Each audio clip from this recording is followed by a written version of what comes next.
রাজনৈতিক ক্ষেত্রেই পুরো কাজ করেছি। সংসদীয় ক্ষেত্রে কাজ করার এই প্রথম সুযোগ পেলাম। আর স্বাভাবিকভাবেই এটা একটা নতুন ক্ষেত্র, কিন্তু রাজনীতিরই একটা পার্ট। অতএব খুব বেশি সময় লাগবে না এই পার্টে অভ্যস্ত। আর আমি মনে করি আমি যে নিষ্ঠা এবং সততার সাথে যে রাজনীতির কাজ করে এসেছি, সেই একইভাবে এই সাংবিধানিক ক্ষেত্রেও সেই কাজ করতে পারব এবং সংসদীয় রীতিনীতি মেনে যেটা করণীয় কর্তব্য একজন রাজ্যসভার সাংসদের, সেই ধর্ম পালন করব।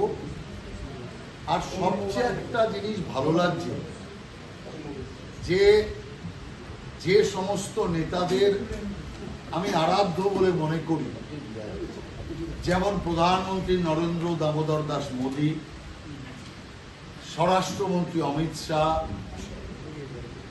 আপনার প্রতিরক্ষা মন্ত্রী রাজনাথ সিং সহ এইরকম একগুচ্ছ মন্ত্রী, আমাদের জগৎ প্রকাশ নাড্ডাজি, যাদের আমি মনে করি যারা দেবতুল্য মানুষ, তাদের সাথে একসাথে কাজ করবার এই যে সুযোগটা পাওয়া যাবে, এটা আমার জীবনের একটা অতিরিক্ত পাওয়া।